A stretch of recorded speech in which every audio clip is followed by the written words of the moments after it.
కూడి వచ్చిన మీ అందరికీ మన ప్రభు అయిన యేసుక్రీస్తు యొక్క అతి శ్రేష్టమైన నామములో సమాధానం కలుగును గాక. ఆమేన్. యెషయా గ్రంథం 40వ అధ్యాయము 31వ వచనాన్ని నేను చదువుతున్నా. యెహోవా కొరకు ఎదురు చూచువారు నూతన బలమును పొందుదురు. దేవునికి స్తోత్రం. 30 కూడా చదువుతాను. 30 కూడా చదువుతాను. బాలురు సొమ్మసిల్లుదురు, అలయుదురు, యవనస్తులు తప్పక తొట్టిల్లుదురు. యెహోవా కొరకు ఎదురు చూచువారు నూతన బలమును పొందుకుంటారు. ఎస్, ఆమేన్. ప్రియులారా, దేవుని సన్నిధిలో అనేక సందర్భాల్లో కొంతమంది నాకు వారి యొక్క కుటుంబాల్లో వారి పిల్లల కొరకై ప్రార్థన కోరడానికి వారు రావటం, ప్రార్థించండి బ్రదర్, మా కుమారుడు చాలా తప్పిపోయినాడు, లోకంలో పడిపోయినాడు, లేక మా కుమార్తె లోకంలో పడిపోయింది అని అంటూ ప్రార్థించండి, భారంతో వారు లేపబడాలి, రక్షణలోనికి రావాలి అని ప్రార్థించండి అని అడుగుతూ ఉంటారు. ఇక్కడికే ఆగి ప్రార్థించండి అని భారంతో తెలియజేస్తే నాకు చాలా సంతోషం అనిపించి ప్రార్థన చేసేవాడిని. కానీ నెక్స్ట్ ఇంకో వాక్యాన్ని కోడ్ చేస్తారు. ఏమనంటే, ఏ యవనస్తులు కాదు బ్రదర్ అని అంటారు. అంటే యవనస్తులు కదా బ్రదర్, ఇంకా బైబులే చెప్తుంది తొట్టిల్లిపోతారు, పడిపోతారు అని అంటే వారి ఘనత కొరకు బైబిల్లో ఉన్న వచనాలన్నిటినీ వారి సొంతానికి వాడుకుంటారు. అలా చాలా మంది ఉన్నారు. ఇది చాలా దౌర్భాగ్యమైన పరిస్థితి అనేక మంది జీవితాల్లో. ప్రియులారా, ఆ పరిస్థితి అనేది నేను గమనించాను. కాబట్టి చాలా మంది ఇలాగ చెప్తా ఉంటారు, యవనస్తులు కదా బ్రదర్, బైబులే కదా చెప్తా ఉంది యవనస్తులు తప్పక తొట్టిల్లిపోతారని. నిజంగా ఇక్కడ ఉన్న వాక్య భాగంలో దాని కింద ఇంకో విషయాన్ని కూడా రాయబడి ఉంది. దాన్ని కూడా మనం చదవాలా, మనం నోటీస్ చేయాలా, దాన్ని కూడా మనము ఒక సీరియస్గా మనం దాన్ని తీసుకోవాలి. అక్కడ అంటున్నాడు, యెహోవా కొరకు ఎదురు చూసువారు నూతన బలమును పొందుతారు. దాని ముందు అంటాడు, యవనస్తులు తప్పక తొట్టిల్లుతారు. బాలురు సొమ్మసిల్లిపోతారు, యవనస్తులు తప్పక తొట్టిల్లిపోతారు. ఇవి రెండు ఉన్నాయి. ఒకటి, ఆత్మ సంబంధమైన బాలురులు, వాక్యము వారికి తెలియదు, వాక్యం అర్థం కాదు, ఉపదేశంలో కట్టబడరు. ప్రతి చిన్న విషయానికి వాక్యం ద్వారా దేవుడు వారితో మాట్లాడితే అలుగుడు కూరకుండా మూతులు పెట్టేస్తారు. ఎప్పుడు అసలు వాక్యాన్ని పంచుకుంటుండగా ప్రభువు నన్ను సరి చేస్తున్నారు, నేను సరిగ్గా కావాలా, దైవజనుడి ద్వారా దేవుడు నాతో మాట్లాడుతున్నాడు అనేది తొలగించుకొని నా గురించే మాట్లాడుతున్నాడు అని చెప్పి కూరకుండలుగా ముఖాలు పెట్టేసి అలిగి మైండ్ పాడు చేసుకొని పిచ్చిలేసినట్టుగా ప్రవర్తిస్తూ ఉంటారు. చాలా మంది ఉన్నారు అలాగా, ఒకరిద్దరుగా. వీళ్ళు ఎవరనంటే ఆత్మీయ జీవితంలో బాలురులు. వీళ్ళు బయటికి పెద్దగా కనబడతారు, బయటికి చాలా హుందాగా కనబడతారు, ఎంతో ప్రార్థన పరులుగా, ప్రార్థన యోధులుగా కనబడతారు, కానీ అక్కడ ఏం లేదని అర్థం. వాక్యంలో వారు ఎదగలేదు, వాక్యంలో వారు బాలురులు. అంటే వాక్యము తెలియటం అనేది అందరికి తెలుసు. చాలా మంది వాక్యం తెలుసు, కంఠస్థం చేస్తారు. ఈ కంఠస్థం చేయడము, బట్టి పట్టడము, తర్వాత జ్ఞాపకంలో ఉండటం ఇదొక ఎత్తు. వాక్యాన్ని అనుసరించడం చాలా ప్రాముఖ్యమైనది. చాలా మంది వాక్యాన్ని అనుసరించడం అంటే ఏబిసిడీల దగ్గరనే, ఇంకా చాలా స్టార్టింగ్లోనే మేము అనుసరిస్తున్నామని అనుకుంటూనే ఉంటూ, ఏంటి వారి అనుసరణ వాక్యం కంటే నేను చాలా నవ్వొస్తుంది, బాధ అనిపిస్తుంది. శోధన వారి జీవితంలో రానంత వరకు, పరిస్థితి వారి జీవితంలో రానంత వరకు వాక్య ప్రకారం నడిచడం అని అనుకుంటూనే ఉంటున్నారు. వాళ్ళు వన్స్ ఏదైనా సమస్య వచ్చిందని అంటే వాళ్ళంత దరిద్రులు, వారంత కోపిష్టులు, వారంత పాపిష్టులు, వారంత అసలు ఎవరు కనబడరు. వాళ్ళు అంతగా చేసి మరలా లాస్ట్కు, దేవా నాకు ఎందుకు చేయి వదిలేసిన ప్రభు మరలా ఈ డైలాగ్స్తో ప్రార్థన చేస్తారు. అసలు నిజంగా వీళ్ళని దేవుడు పిలిచేదానికంటే వాళ్ళని దేవుడు పిలిస్తే ఇంకా అద్భుతంగా ఉండేదేమో అనిపిస్తుంది అప్పుడప్పుడు. అసలు ఏంటో మళ్ళీ పాపం కొంతమంది జీవితాల్లో చాలా భయంకరమైన పరిస్థితులలో దిగజారిపోయి ఉన్నారు. శోధన రాకపోతే అందరు రాజులే, సమస్య రాకపోతే అందరు ఘనులే, శోధన రాకపోతే అందరు నిలబడిన వారే. వన్స్ శోధన సహించేవాడు ధన్యుడు అంటది కదా. శోధన సహించలేకపోతున్నారు. ఇంత భక్తి చేస్తా ఉంటారు, ఎంత ప్రార్థన చేస్తా ఉంటారు, ఎన్ని ఆరాధనలకు ఎన్ని ప్రార్థనలకు అటెండ్ అవుతా ఉంటారు. సేవకుడుతో మనము సంబంధం కలిగి ఉంటాం. అయినప్పటికీ రోడ్డు పైన బయట లేక సంఘంలో ఎక్కడైనా సరే చిన్న చిన్న విషయాలకు కోపం వచ్చేస్తూ ఉంటుందని అంటే అసలు ప్రభు సన్నిధిలో ప్రభు రాకడ కొరకు సిద్ధపడుతున్నారా, సరి అయిన సమర్పణ అనేది కలిగి ఉంటుందా చాలా మంది జీవితంలో అంటే శూన్యం, లేదనమాట, లేదంతే. మరి ఏంటి ఇదంతా అంటే వారు నరకానికే పాత్రులు. వారు ఎంత గనులుగా పేరు ప్రఖ్యాతలు ఉన్నప్పటికీ కూడా వారు ఖచ్చితంగా నరకానికి. వాక్యాన్ని పాటించమని చెప్తే పిల్లరా చాలా మంది వాక్యాన్ని పాటించకుండా వారి సొంతంగా ఇష్టానుసారంగా వారు వెళ్తూ ఉంటారు. చాలా మంది వాక్యాన్ని పాటించారు. వాక్యాన్ని పాటించమని అంటే తల్లిదండ్రులతో మాట్లాడరు, అత్తమామలతో మాట్లాడరు, సొంత వాళ్ళతో మాట్లాడరు. గర్వం, అహంకారం అన్ని రకాలుగా ఉంటాయి. సరే, వీటన్నిటిని మనకు ఎప్పుడు ఉండేటివే. అయితే ఇక్కడ దీని విషయంలో బాలురు సొమ్మసిల్లిపోతారంట. రెండవదిగా యవనస్తులు తప్పక తొట్టిల్లిపోతారు.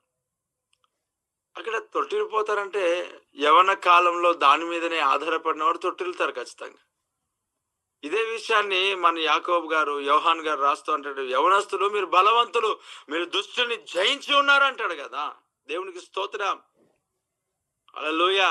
ఆ వాక్యం ఎందుకు జ్ఞాపకం రాదు మనకు తెలియదు. అయితే ఈరోజు ఒక మాట చెప్తాను వినండి. వాళ్ళు సమస్యలిపోతారు, యవనస్తులు తప్పక తొట్టిల్లిపోతారు. కానీ మనం బాలురం కాదు, యవనస్తులం కాదు. మనం ఎవరు అంటే యెహోవా కొరకు ఎదురు చూస్తున్న మనుషులం, ఎదురు చూస్తున్న వారం, ప్రభు రాకడ కొరకై సిద్ధపడుతూ ఎదురు చూస్తున్న వారం. Praise the Lord. అందుకొరకే మనం ఏం పొందుకున్నామని అంటే నూతన బలమును ప్రతి దినమును మనం పొందుకుంటూ వెళ్తున్నాం అంతే. ప్రతి స్థలములో ప్రభు కొరకు సాక్షులుగా నిలబడుట కొరకు నూతన బలమును మనం పొందుకుంటున్నాం. ప్రభు రాకడలో ఎత్తబడుట కొరకు నూతన బలమును మనం పొందుకుంటున్నాం. లోకంలో ఉన్న ప్రతి శోధనను జయించుట కొరకు నూతన బలమును మనం పొందుకుంటున్నాం. నూతన శక్తిని మనం పొందుకుంటున్నాం. నూతన సామర్థ్యాన్ని మనం పొందుకుంటున్నాం. దినదినం ఈ గూగుల్ మీట్ లో జాయిన్ అవుతున్న నీ జీవితంలో నూతనమైన ధైర్యమును, నూతనమైన బలమును, నూతనమైన శక్తిని, నూతనమైన సామర్థ్యాన్ని ప్రభు రాకడలో నిలబడడానికి పొందుకుంటున్నాం మనం. Praise the Lord. ఈ దైనందిన జీవితంలో ప్రతి శోధన జయించుట కొరకు నూతనమైన బలమును మనం పొందుకుంటున్నాం. యెహోవా కొరకు ఎదురు చూస్తున్నాం కనుక మనం నూతనమైన బలాన్ని మనం పొందుకొని ప్రభు సన్నిధిలో ప్రభు రాకడ కొరకు సిద్ధపడుతూ నిలబడుతూ ఉన్నాం. దేవునికి స్తోత్రం. ప్రియులారా, ఎంతో శ్రేష్టమైన కృప దేవుడు మనకి ఇచ్చాడు. ఎంతో ఆశీర్వాదకరమైన జీవితాలు ప్రభువు మనకి ఇచ్చాడు. దేవునికి స్తోత్రం, దేవునికి స్తోత్రం. నూతనమైన బలాన్ని మనం పొందుకుంటున్నామంట. యెహోవా కొరకు ఎదురు చూస్తున్నాం కనుక. అంటే ఈ ఎదురు చూపులో ఏముంటాయి అని అంటే ప్రియులారా, ఎప్పుడైతే మనము ఒక ప్రాంతానికి వెళ్ళడానికి ఫ్లైట్, ట్రైన్, బస్సు, నాకు ఫ్లైట్ ఎక్కలేదు కానీ ఫ్లైట్ ఎక్కియడానికి కొంతమందికి వెళ్ళాల్సి వచ్చింది. ఆ ఫ్లైట్ ఎక్కించడానికి వెళ్ళినప్పుడు ఎక్కించడానికి వెళ్ళినప్పుడు ట్రైన్ ప్రయాణం కూడా ఒకసారి ఒక 3-4 సార్లు చేసి ఉంటాను అంతే. ఇంక అంతకు మించి ఏం లేదు. నాకు దేవుని మహాకృపను బట్టి కొన్ని దేవుడు ఇచ్చాడు ఆశీర్వాదకరమైనవి. అంటే ట్రైన్లో ప్రయాణించడం కాదు, నేను అది చెప్తాను తర్వాత.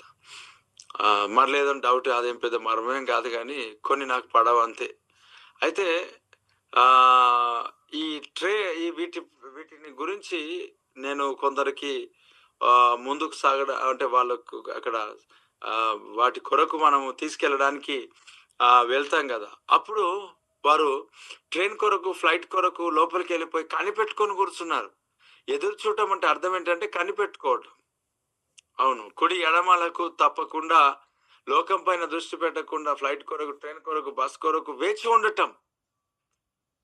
ఇక్కడ యెహోవా కొరకు ఎదురు చూడటం అంటే అర్థం ఏంటంటే కుడి ఎడమ వైపు త్రిప్పబడకుండా యేసు క్రీస్తు వైపు మన కనుదృష్టి ఉంచి ఆ ప్రభు రాకడ కొరకు ఎదురు చూస్తున్న వారముగా మనం ఉంటున్నాం. కనిపెట్టుకున్న వారముగా మనం ఉంటున్నాం. మనం కనిపెట్టుకొని ఉంటున్నప్పుడు ఏ కుడి ఎడమ వైపు మనం త్రిప్పబడం, ఏ శోధనలో మనం లాగివేయబడం, ఏ దురాత్మ చీకటి చిల్లంక్రియల ద్వారా మనము పడిపోయి లోకంలోనికి వెళ్ళిపోయి పాపంలో మునిగిపోం. మనము మెలకుగా ఉండి మనము సిద్ధపడుతూ ప్రభు రాకడ కొరకై మన జీవితాలు దేవుని సన్నిధిలో అప్పగించుకొని వెళ్తాం. ప్రైజ్ ద లార్డ్, హల్లెలూయా. నేను ఈ యొక్క ఉదయకాలపు ఆరాధనలో ఇచ్చే సందేశాలు కొన్ని 1, 2, 3 ఇట్లా వేళ్లతో లెక్క పెట్టే సందేశాల్లో కొన్ని నిద్రమత్తుతో చెప్పిన ఉన్నాయి, కానీ ఎక్కువ శాతం ఆ నిద్రమత్తుతో చెప్పినా కూడా చాలా స్పిరిట్ ఫీల్డ్ లో ఉంటాయి. నేను చెప్పొచ్చేది ఏంటి అని అంటే, అభిషేకముతో నింపబడిన వర్తమానాలు. విడుదల ప్రార్థన చేయకముందే జరుగుతుంది. వాక్యంలో శక్తి ఉంది, అది గ్రహించాలి. ఎప్పుడైనా డిప్రెషన్ నుండి విడిపించబడతారు అనేకులు. చాలా గొప్ప కార్యం. నేను ఆత్మలో మాట్లాడుతున్నా, చాలా అనాయింటింగ్ తో నేను మాట్లాడుతూ ఉన్నా. ప్రతిరోజు దేవుని సన్నిధిలో అభిషేకంతో నింపబడి మాట్లాడుతూ ఉన్నా. చాలా బలమైన సందేశాలు, బలమైన దేవుని సన్నిధి ఈ గూగుల్ మీట్ లో దేవుడు ఉంచుతున్నాడు. బలముగా అభిషేకముతో కూడిన, అసలు నిజంగా చాలా బ్లెస్డ్ ఈ యొక్క గూగుల్ మీట్. మీరు చెప్పాను కదా, లేవని వారికి కాల్ చేసి లేపండి అని. చాలా ఆశీర్వదింపబడిన సమయం ఇది. ఉదయకాలం దేవుని సన్నిధిలో పరిగే మన్నాను మనం తీసుకొని తినటం. మన్నా ఉదయం ఎండ రాకముందే తీసుకోవాలి అది. కాబట్టి గొప్పగా దేవుడు ప్రారంభించాలంటే ఒక ఉద్దేశం, ఒక పర్పస్ ఉంది. ఈ క్రిస్మస్ సీజన్ లో షాపింగ్ లో వైపు తిరిగి పాపం కొంతమంది రాలేకపోతున్నారేమో, లేక చలికాలం ఎక్కువైపోయి చలి ఎక్కువ పెట్టి చల్లారిపోయినారేమో, మనకు తెలియదు. కట్టెలు ఎండిపోయాయి కదా చలికాలంలో. వర్షాకాలంలో వర్షానికంటే మంచును బట్టే చాలా మంది జీవితాల్లో చల్లారిపోయి ప్రార్థన చేస్తలేరు ఉదయకాలంలో. ఎందుకంటే ఊహూ అంటున్నారు వాళ్ళు. అభిషేకంతో అంటలేరు అట్లాగా. చలి వణుకుడు అన్నమాట అది. నిజంగా చలినే చల్లారిపై చేస్తే రాకడలో ఏం నిలబడతావు అంటే, చలి చాలా గొప్పదే. అది దేవుని వాక్యంలో ఏం చెప్తాడని అంటే, ఆ కాలము చలికాలం అందైనా రాకుండా ప్రార్థన చేయమంటాడు. దేవుడికి స్తోత్రం. అంటే చలి గొప్పదే. అంటే ఈ టైంలో మనం ఎంత ప్రార్థించాలా అది మనం గుర్తించాలా. ప్రియులారా, చాలా మంది జీవితాల్లో చల్లారిపోయినారే. యేసయ్య వెలిగించిన దీపం ఎప్పుడు చల్లారదేస్తున్నాము. దేవునికి స్తోత్రం. యెహోవా కొరకు ఎదురు చూడటం అంటే కనిపెట్టుకొని ఉండటం. రాత్రి పగలు ప్రభు సన్నిధిలో కనిపెట్టుకొని ప్రార్థించారు. వారు నూతన బలాన్ని పొందుకుంటారు. ఈ రోజు నువ్వు కూడా నూతన బలాన్ని పొందుకునడానికి దేవుని సన్నిధిలో జాయిన్ అవుతున్నావు. God bless you all. God bless you. దేవుడు మిమ్మల్ని దీవించి ఆశీర్వదించుగాక. ఒక శ్రేష్టమైన వర్తమానాన్ని దేవుడు మనకి ఇస్తా ఉన్నాడు. ఈ రోజు యెహోవా కొరకు ఎదురు చూసేవారు నూతన బలం పొందుకుంటారు. సో నువ్వు ఎదురు చూసేవాడు, ఎదురు చూడమని అంటే కుడి ఎడమ వైపునకు తప్పకుండా దేవుని వైపు కనిపెట్టుకొని ప్రార్థనలో, వాక్యదానంలో మన జీవితాలు సరి చేసుకుంటూ మెలకుగా ఉండి ముందుకు సాగటం. నూతన బలాన్ని 100% పొందుకుంటావు. God bless you. లోకములో జయించడానికి, శోధన జయించడానికి దేవుడు నూతన బలాన్ని ప్రభు మనకి ఇస్తున్నాడు. ప్రార్థన. మహోన్నతుడా, కృపగలిగిన తండ్రి, నీకు స్తోత్రం. అనారోగ్యాలు, సమస్యలు, ప్రతి పరిస్థితులు జయించడానికి నూతన బలముతో నింపుతున్నాడు యేసునామములో. ఈరోజు దేవానికి వందనాలు ప్రభా. నీ గొప్ప కార్యాలు మా పట్ల జరిగించి ఆశీర్వదించి నడిపించండి. ఈ వర్తమానం మా జీవితంలో ఫలభరితంగా మార్చండి. ఈ గూగుల్ మీట్ మాకు ఆశీర్వకరంగా మీరు మార్చి దీవించారు, దాన్ని బట్టి స్తోత్రం. ఈ సమయాన్ని మాకు ఆశీర్వదించి ఇచ్చారు, దాన్ని బట్టి నీకు స్తోత్రం. మహిమ కలిగిన రాజా, మహోన్నతుడా, కృపగలిగిన తండ్రి, సజీవుడా, నిరంతరమును స్తోత్రారుడా, నీకే స్తోత్రాలు తండ్రి. ఈ గూగుల్ మీట్ లో జాయిన్ అయిన ప్రతి ఒక్కరిని మీరు ఆశీర్వదించండి, దీవించండి. వారి ప్రయాణంలో మీరు తోడుగా ఉండు. ఈ బిఎం జైరాబాద్ సంఘ సభ్యులకు, అలాగే కుటుంబానికి, అలాగే గూగుల్ మీట్ లో జాయిన్ అయిన ప్రతి ఒక్కరికి, వారి కుటుంబాలకి ప్రయాణంలో తోడుగా ఉండు. యాక్సిడెంట్స్, అపాయం, నిరుకులు, ప్రమాదాలు, మరణం, అకాల మరణాలు కొట్టివేయి. దీర్ఘాయుష్ దయచేయి, కీడు తొలగించు.